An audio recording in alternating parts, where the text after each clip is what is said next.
Good morning, webheads. Happy Saturday to ya. I'm Mike Spider Slayer. Welcome back to Comic Book Corner 2.0. If you love daily comic book content, if you love me helping you make decisions of what comic books to buy, you came to the right place. And today, guys, is the latest FOC video. So if you guys like that early information of big time comic books are getting ready to hit store shelves very soon, this is the video for you, because there's going to be some cool comic books, and once you see that cool comic book, take note of it, because you're going to want to let your local comic shop know. So with that being said, guys, let's get started with this week's FOC. Okay, guys, just letting you know this list is powered by Comic Central, my local comic shop that is highlighting these comic books. And as always, we kick it off with Marvel as they are highlighting X-Force issue 1. How many are you guys going to be purchasing X-Force, as Forge is the leader of this group, and it looks like we're going to be getting a random cast of characters depending on the story. That could be a lot of fun. So I'm going to check this one out. We'll see what it has to offer. Of course, plenty of variants for your choosing here. And then we have another X book. We have X-Men Blood Hunt, Laura Kinney, the Wolverine issue 1. So last month, or I guess I should say this past week, we most recently got Jubilee issue 1. And it's just basically, again, a one-shot of a particular character dealing with the whole blood hunt situation. I think depending on the character is going to be depending if you buy these books or not. Then we have Namor, who's coming out with his own book, and looks like he's all beaten up or something has totally happened to him. I'm not a Namor fan. I'll check it out just to cover it on Worthy Ones, but I want to know if you guys might pick this one up. And then we have Thor, or Immortal Thor Annual. This is issue 1, as this is the Infinity Watch storyline. So you guys are going to see all these annuals pop up when it comes to Marvel Comics, and they're going to have the Infinity Watch logo. It's one story throughout these annuals, and if you want to get the continuation of the story, that's what you'll have to buy. So just letting you know that now before you decide to purchase one of these annuals. Next, we have Daredevil, Woman Without Fear. This is issue 1. So Elektra is still the Daredevil, or the other Daredevil in the Marvel Universe. I don't mind that. I think it's cool. You pick and choose which Daredevil you like. You either like Elektra or you like Matt Murdock. And of course, some will say, well, why do we need 2 Daredevils? Of course, it is what it is. It's the way comics are these days. We have multiple heroes of the same thing. So again, choose what you like to read. Then we have the more Blood Hunt stuff. We have the Amazing Spider-Man Blood Hunt. This is issue 3. And actually, I wasn't a fan of issue 1. I just read issue 2 last night, and I thought that issue was actually a little bit better. And we get to see what Spider-Man and a group of other characters are dealing with when it comes to blood hunts, and they're trying to rescue Colleen Wig as she's being captured, and Morbius has been recruited to come up with a vampire cure. So very interesting stuff here. Not a bad book. Then we have Blood Hunters. This is issue 4. Not a bad book either. I think, the main story when it comes to this title is the best one. I guess the one that's going to be having a mini series shortly, as it's been introducing like Dagger and Elsa Bloodstone and some of the other characters. That's why I'm reading it, so we can get to that main mini series. All right, and then we have Dracula Blood Hunt. This is issue 3. Same thing. This series is actually pretty fun. Some of these Blood Hunt books are better than I have expected, because I didn't have high expectations going into it. So yeah, I'm looking forward to seeing how these Blood Hunt tie-ins do conclude. But I said it from the beginning, you want an overall better experience with Blood Hunt, I say read the Jed MacKay tie-ins.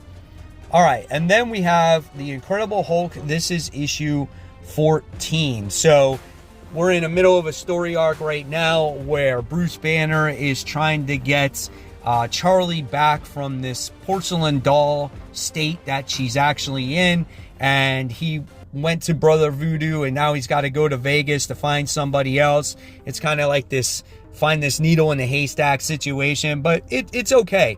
This story is very repetitive in my eyes. What happened to the main plot line? I'm not sure, but again, we'll continue to see. Nick Klein artwork is good. Then we have Scarlet Witch issue 2. Sorry for the bottom left image not loading properly.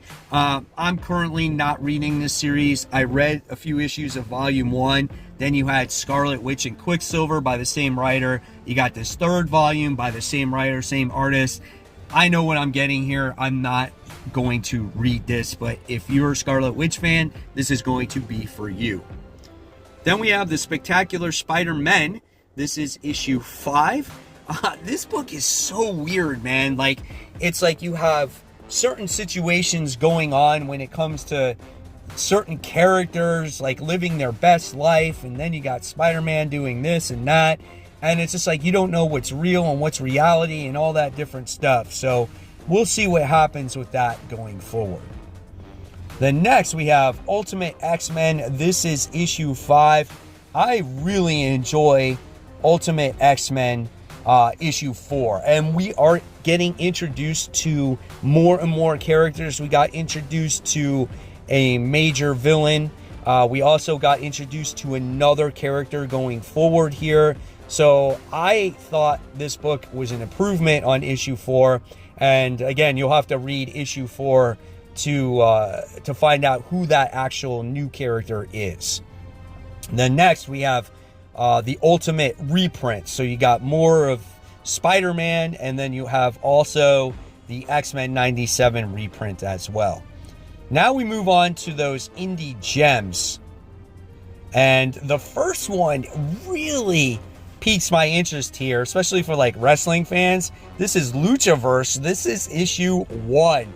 I am going to check this one out. This sounds something completely different, as you have all these guys that are going to be wrestling against each other. It's just weird, different. At the same time, there's a lengthy description there. But I like different comic books, and, you know, it could definitely exceed my expectations here. So, yeah, save this one. Put this one on your FOC, especially if you're a wrestling fan. Then we have The Last Wardens. This is issue 1. I think this is done by Mad Cave, so you might want to check that out. If you're a Rick and Morty fan, we have a Rick and Morty 10th anniversary special. So there's that for you. And then for video game fans from like the 90s, like me, you have Final Fight issue 1. So this is a comic book based off of those characters. I might check out this first issue. It could be a lot of fun, you know, just like Street Fighter. So we'll see where that goes. I like that bottom left one, as it's a total like homage to like a video game, as one guy is captured and his dynamite's about to explode, and it's like, continue.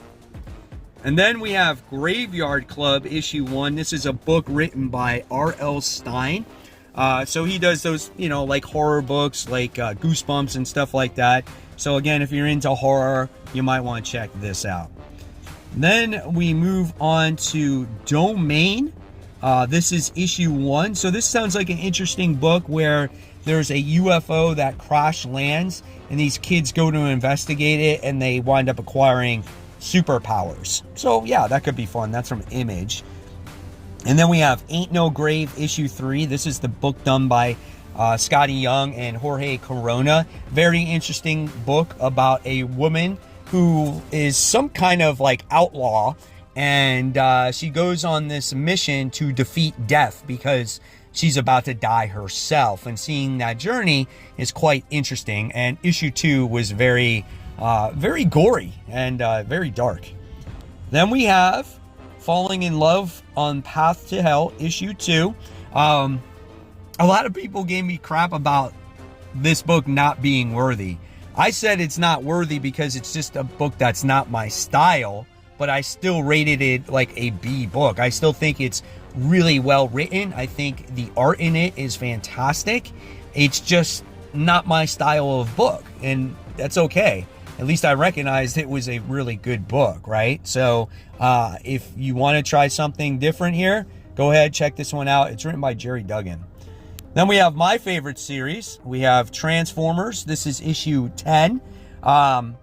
Last issue was phenomenal once again, guys. I'm not going to give any spoilers, but there is a character that does make its appearance in there that I was like, oh yeah, that's super cool. It always delivers in some way, you know?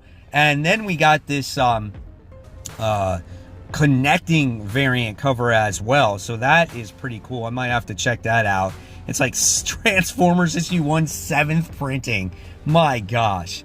And then we got more Energon Universe reprints. You got Cobra Commander reprint. You got a Duke reprints there as well.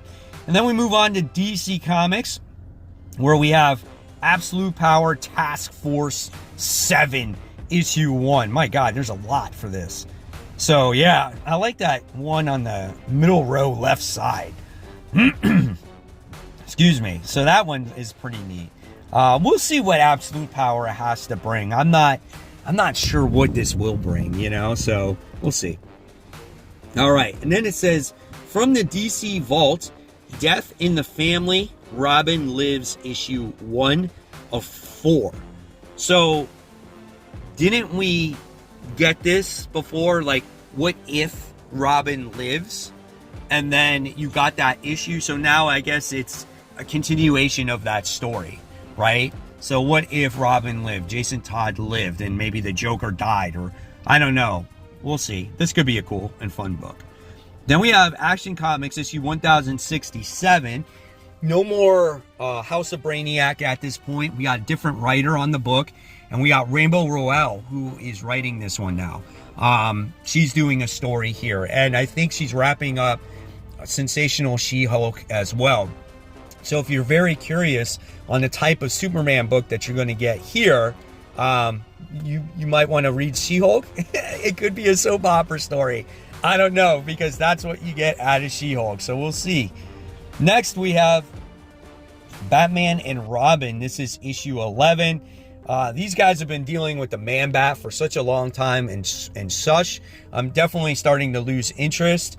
But we'll see if it does go in a new direction here, because it looks like Damian's dealing with like Tyrannosaurus Rex and pterodactyls and stuff like that. So they could be a completely different world now.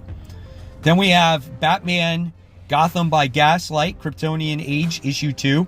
What'd you guys think of this first issue? I thought it was pretty good. I don't think it was my favorite book, but it was all right. A story about Catwoman trying to get a Kryptonian ring, and you know, Batman comes into play at the end. I felt like it's cool, but it's just like, okay, Batman, Catwoman, it's like kind of the same thing, you know, before, except it's in the 1800s. But, you know, it is what it is. Hopefully it will improve, and I'll check out issue 2. But a really good DC book is Green Lantern issue 13. Phenomenal read right now. Last issue was probably one of my favorite issues, as we do get two characters that come together for the first time in a very, very long time. I love this book. Jeremy Adams doing a bang-up job here. And then we get a facsimile edition of Tales of the Teen Titans. This is the first appearance of Deathstroke, and then Nightwing. It's not the first appearance of Deathstroke. I think it's the first appearance of Nightwing. I think that's what it is. I always forget, man. I get this stuff confused, but I'm pretty sure that's what it is.